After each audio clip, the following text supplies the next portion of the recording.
नमस्कार, मैं हूं आपका दोस्त विजय विद्रोही। तो Rahul Gandhi leader of opposition बहुत गुस्से में है, दहाड़ रहे हैं, चुनाव आयोग को अपने हथियार बना रहे हैं विरोध का और कह रहे हैं कि उनके पास एटम बम हाथ लगा है और एटम बम जब फूटेगा तो चुनाव आयोग बचेगा नहीं। उन्होंने कहा पीछा करेंगे, रिटायर हो जाएं, कहीं जाकर छुप जाएं, तब भी ढूंढ निकालेंगे। बड़ी बात है कि एटम बम कौन सा ऐसा राहुल गांधी के हाथ लगा है और ऐसा वोटर लिस्ट में बिहार की वोटर लिस्ट से जुड़ा हुआ ये एटम बम है, ये साफ तौर पर जाहिर है। आज बिहार में जो ड्राफ्ट वोटर लिस्ट जारी कर दी गई और लोग पागलों की तरह अपना नाम ढूंढते हुए दिखाई दिए। जगह जगह से खबरें आ रही हैं, शिकायतों की खबरें आ रही हैं। इसका विश्लेषण तो बाद में होगा। पॉलिटिकल पार्टीज़ को भी लिस्ट दे दी गई है ड्राफ्ट की और उसमें वो सुप्रीम कोर्ट कह ही चुका है कि अगर आप 15 से ज़्यादा ऐसे लोगों के नाम सामने ले आते हैं, याचिकाकर्ताओं से कहा है, जो आपकी नज़र में ज़िंदा हैं और चुनाव आयोग की नज़र में मृत हैं, तो हम कार्रवाई करेंगे। आखिर ऐसा कौन सा एटम बम राहुल गांधी के हाथ लगा है, ज़रा आंकड़ों से समझने की कोशिश करते हैं। गौर से सुनिएगा ये आंकड़े। देखिए 24 जून 2025 24 जून 2025 को जब चुनाव आयोग ने SIR स्पेशल इंटेंसिव रिवीजन की घोषणा की तो उसके अनुसार उसके पास जो वोटर लिस्ट थी उसमें 7,89 करोड़ वोटर थे। 7,79,00,000 वोटर थे। अब जो एक महीने बाद या कह सकते हैं कि 26 जुलाई के बाद चुनाव आयोग ने कहा कि जो नई SIR के तहत वोटर लिस्ट बनी है उसमें 7,24,00,000 वोटरों के नाम हैं। तो सीधा सीधा 65 लाख वोटरों के नाम काट दिए गए हैं और इसमें कहा कि 22 लाख मर चुके हैं, मान लिया मर चुके हैं। 7 लाख ने मल्टीपल जगह, एक से ज़्यादा जगह अपना वोट का रजिस्ट्रेशन करा रखा था, मान लिया ये भी। चलिए 36 लाख ऐसे हैं जो परमानेंटली शिफ्ट हो गए हैं या उनका पता ठिकाना नहीं मिल रहा है। इसमें एक थोड़ा सा संदेह है, लेकिन पहले कुछ और मैं आपको बताने की कोशिश करता हूं। तो 65 लाख तो इस तरह से लोग वोट नहीं दे पाएंगे। अब इस साल जनवरी फरवरी में ही जो भारत सरकार का आंकड़ा था, जो स्टेट गवर्नमेंट का आंकड़ा था कि किसी भी राज्य में, जैसे बिहार की बात कर रहे हैं, तो बिहार में बालिग लोगों की संख्या कितनी है, 18 साल से ऊपर के लोगों की संख्या कितनी है, तो वो पाई गई थी 8,18,00,000।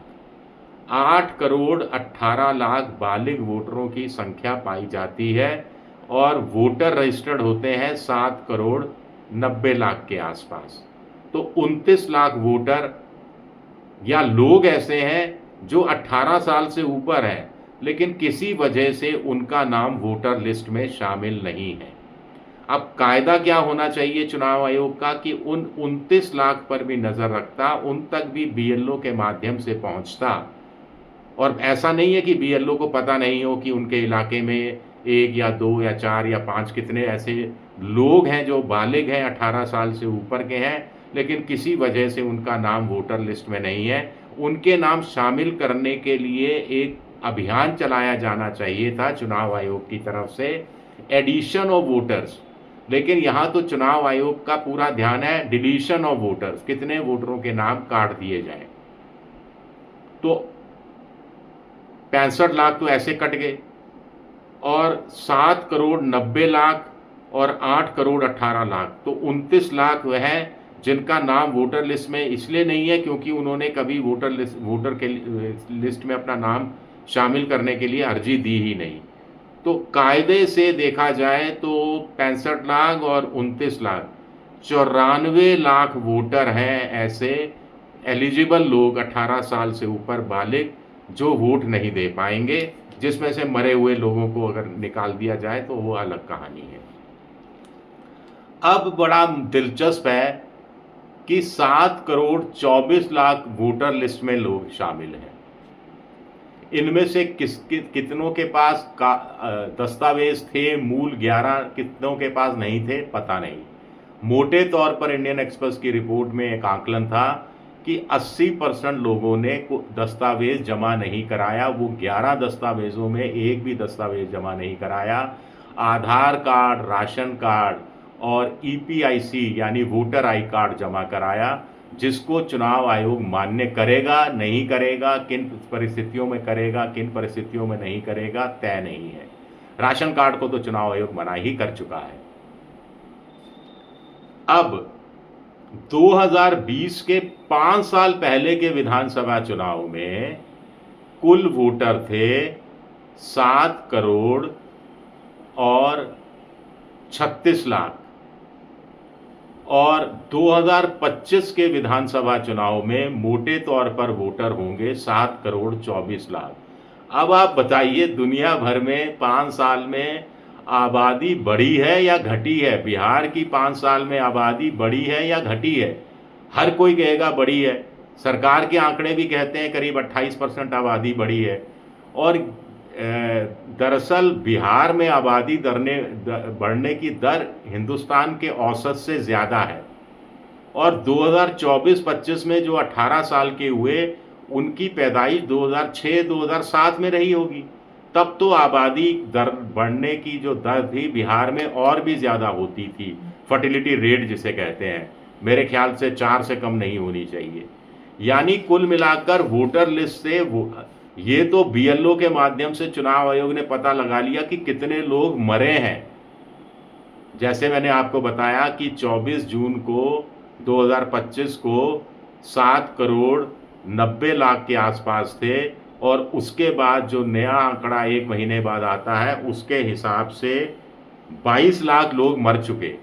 लेकिन 2020 के बाद नए लोग पैदा हुए जिनकी संख्या 22 लाख से ज़्यादा है, हर कीमत पर ज़्यादा है, करीब करीब दुगनी है। आराम से दुगनी होगी, नहीं तो 1.5 गुना होगी। यानी 32 लाख से लेकर 44 लाख के बीच में होगी। उनमें से कितने नाम शामिल किए गए?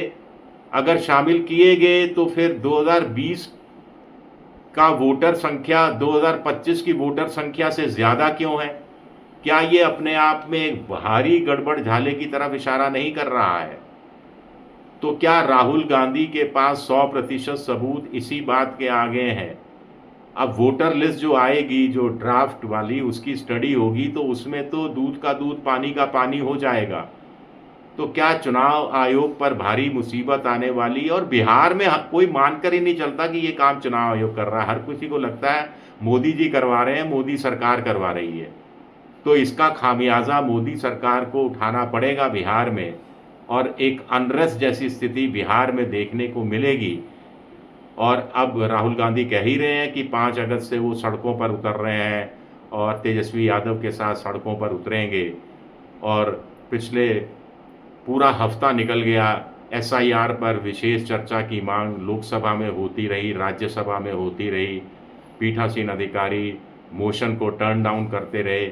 आखिर सरकार को कोई अगर पारदर्शिता है सरकार में, सरकार ने कोई गलत काम नहीं किया है, सरकार को लगता है आयोग ने भी कोई गलत काम नहीं किया है, कोई फर्जीवाड़ा नहीं किया है, तो चर्चा से डर क्यों रही है सरकार? चर्चा से भाग क्यों रही है सरकार? वैसे भी ये चर्चा सरकार के खिलाफ तो हो नहीं रही, चुनाव आयोग के खिलाफ हो रही है, या चुनाव आयोग पर सवाल उठाए जा रहे हैं। मोदी सरकार पर तो कोई सवाल उठा ही नहीं रहा। तो चुनाव आयोग को क्यों बचाने में लगी है मोदी सरकार? क्यों बचाने में लगा है बीजेपी की पार्टी का पूरा संघ परिवार क्यों बचाने में लगा हुआ है? अपने आप में ये भी अपने आप में बड़ा सवाल उठता है। गालिब का शेर है कि बेखुदी बेसबब नहीं गालिब, कुछ तो है जिसकी पर्दादारी है, कुछ तो है जिसकी पर्दादारी है। और राहुल गांधी कह रहे हैं यही पर्दे वो उठाने जा रहे हैं और बड़ा एटम बम फोड़ने जा रहे हैं। शुक्रिया, बहुत बहुत शुक्रिया मेरा वीडियो देखने के लिए। पसंद आए तो लाइक कीजिए, सब्सक्राइब कीजिए, शेयर कीजिए। आप मेंबरशिप ड्राइव में भी जा सकते हैं, मेरी आर्थिक मदद की भी कोशिश कर सकते हैं। शुक्रिया, बहुत बहुत शुक्रिया।